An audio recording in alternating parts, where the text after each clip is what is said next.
Hello everyone, student corner চ্যানেলে সকলকে স্বাগত জানাই। আমার প্রিয় ছাত্রছাত্রী, তোমরা যারা ষষ্ঠ শ্রেণীর দ্বিতীয় পর্যায়ক্রমিক মূল্যায়ন পরীক্ষা দেবে, তোমাদের জন্য আজকে ইতিহাসের একটি প্র্যাকটিস সেট নিয়ে আলোচনা করব। তোমাদের পরীক্ষা হবে 50 নম্বর, সময় থাকবে 1 ঘন্টা 30 মিনিট।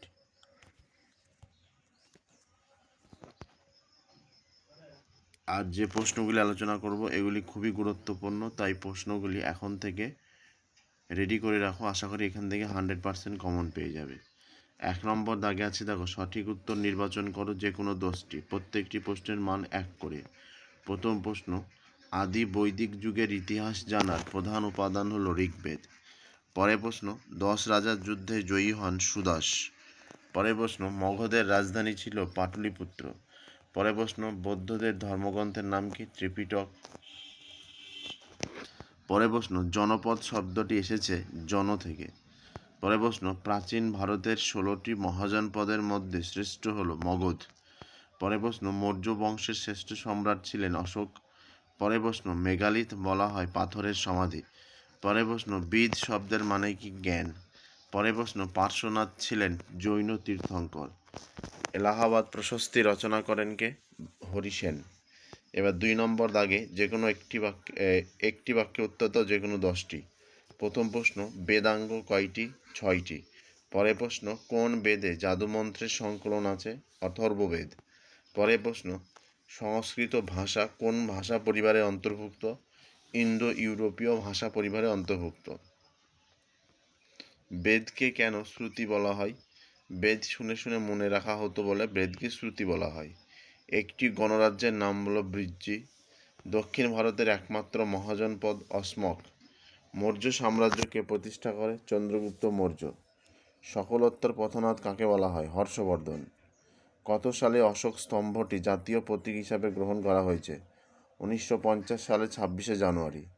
আমি বৈদিক যুগের সমাজের সম্পদের মাপকাঠি কী ছিল? বৈদিক যুগের সমাজের সম্পদের মাপকাঠি ছিল গরু। পরের প্রশ্ন, মহাজনপদগুলি কবে গড়ে উঠেছিল? খ্রিস্টপূর্ব 6ষ্ঠ শতকে। পরের প্রশ্ন দেখো, জৈন ধর্মের প্রধান প্রচারককে কি বলা হতো? তীর্থঙ্কর। পরের প্রশ্ন,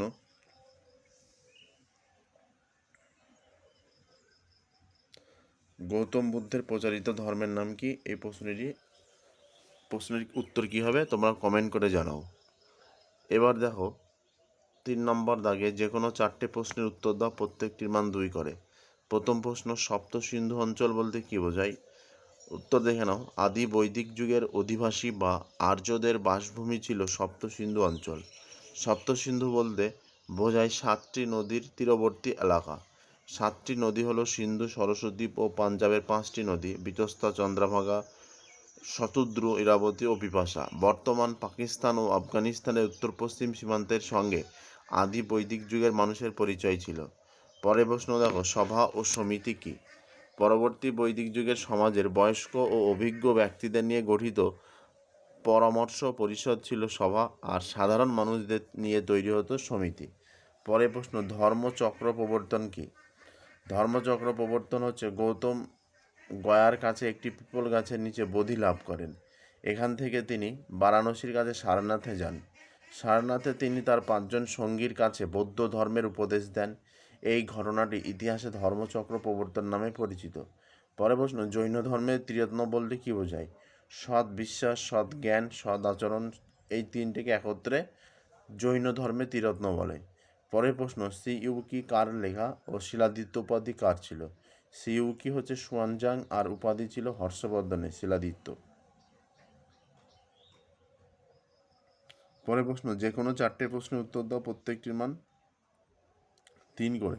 প্রথম প্রশ্ন দেখো, বৈদিক যুগের বর্ণাশ্রম বা চতুর্বর্ণ প্রথা বলতে কী বোঝায়? আদি বৈদিক যুগের সমাজে বর্ণ বলতে গায়ের রঙকে বোঝাতো। পরবর্তী বৈদিক যুগের 4 বর্ণকে জন্মভিত্তিক করে পেশা নির্ধারণ করা হয়, ফলে সমাজে জাতিভেদ প্রথার সৃষ্টি হয়। বৈদিক যুগের সমাজে চতুর্বর্ণ ব্রাহ্মণ, ক্ষত্রিয়, বৈশ্য, শূদ্র। ব্রাহ্মণ এদের কাজ ছিল পূজা করা, যজ্ঞ করা, বেদপাঠ করা। ক্ষত্রিয়দের কাজ ছিল যুদ্ধ করা। বৈশ্যদের কাজ চাষ করা ও ব্যবসা বাণিজ্য ও কারিগরের কাজ করা। শূদ্র হচ্ছে শূদ্রদের কাজ ছিল 3 বর্ণের মানুষের সেবা করা। এবার দেখো বৈদিক সাহিত্য টিকা লেখো। আদি ও পরবর্তী বৈদিক যুগে সৃষ্টি বেদ অনুসারী রচনাগুলিকে একসাথে বৈদিক সাহিত্য বলে। ঋক, সাম, যজু, অথর্ব যেমন 4টে বেদ, তেমনি প্রত্যেক বেদের 4টে ভাগ: সংহিতা, ব্রাহ্মণ, আরণ্যক, উপনিষদ। সঠিক উচ্চারণ ও অর্থ বোঝার জন্য বেদাঙ্গ, সূত্র, সাহিত্য ও স্বরদর্শন সৃষ্টি হয়। এই সমস্ত রচনাগুলিকে একত্রে বৈদিক সাহিত্য বলে। পরের প্রশ্ন, দিগম্বর ও শ্বেতাম্বর কাকে বলে? চন্দ্রগুপ্ত মৌর্যের শাসনের শেষ দিকে উত্তর ভারতে এক ভয়াবহ দুর্ভিক্ষ হয়। এই সময় জৈন সন্ন্যাসীরা উত্তর পূর্ব ভারত থেকে দাক্ষিণাত্যে চলে যাওয়ার ফলে জৈনরা দিগম্বর ও শ্বেতাম্বর নামে 2 ভাগে ভাগ হয়ে যায়। দিগম্বর কি জৈন সন্ন্যাসী ভদ্রবাহর নেতৃত্বে একদল জৈন সন্ন্যাসী দাক্ষিণাত্যে চলে যায়। এরা মহাবীরের মতো কোনো পোশাক না পরে কঠোরভাবে ধর্ম পালন করতেন, এর জন্য এদের দিগম্বর। আর শ্বেতাম্বর জৈন সন্ন্যাসী স্থূলভদ্রের নেতৃত্বে একদল জৈন সন্ন্যাসী উত্তর ভারতে থেকে যায়। এরা পার্শ্বনাথের মতো সাদা কাপড় পরে ধর্ম পালন করত, এর জন্য এদের শ্বেতাম্বর বলা হতো। আর্য সত্য কি? বোধি লাভ করার পর বুদ্ধদেব মানুষের মুক্তির উপায় হিসেবে 4টে সত্য পালনের উপদেশ দেন, যা আর্য সত্য নামে পরিচিত। 4টে আর্য সত্য হলো: মানুষের জীবনে দুঃখ আছে, দুঃখের কারণ আছে, দুঃখ দূর করা যায়, দুঃখ দূর করার জন্য সঠিক মার্গ বা পথ আছে, দুঃখ দূর করার জন্য এই মার্গগুলি হলো অষ্টাঙ্গিক মার্গ। মৌর্য সম্রাটরা গুপ্তচর কেন নিয়োগ করতেন? মৌর্য সম্রাটরা প্রথমে গুপ্তচর নিয়োগ করেছিলেন। গুপ্তচরের সন্ন্যাসী, ছাত্র, ব্যবসায়ী, ভিখারিনী প্রভৃতি অনেকে ছদ্মবেশ ধরে কাজ করত। গুপ্তচরদের মাধ্যমে সাম্রাজ্যের সব খবর সম্রাটের কাছে চলে আসতো। নিয়োগের কারণ কি? 1 নম্বর, সাম্রাজ্যের বিভিন্ন প্রান্তের খোঁজ খবর আনা। 2, অচেনা, বিদেশি বা সন্দেহজনক লোকের ওপর নজর রাখা। রাজকর্মচারী ও রাজপুত্রদের ওপর নজর রাখা। এবার দেখো, যে কোনো 2টি প্রশ্নের উত্তর দাও, প্রত্যেকটির মান 5 করে।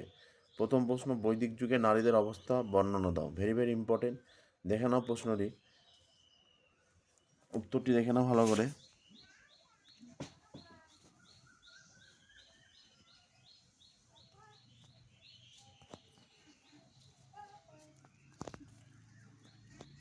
পরের প্রশ্ন দেখো, হর্ষবর্ধনের রাজ্যজয় ও শাসন ব্যবস্থা কীরকম ছিল? ভালো করে দেখে নাও প্রথম থেকে শেষ অবধি।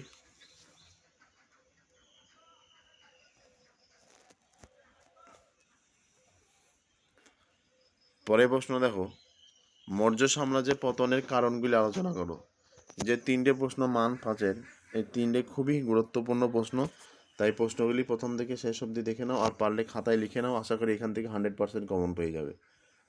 ভিডিওটি ভালো লেগে থাকলে অবশ্যই লাইক, কমেন্ট, শেয়ার করবে। আর চ্যানেলে নতুন হয়ে থাকলে অবশ্যই চ্যানেলটি সাবস্ক্রাইব করে। ধন্যবাদ।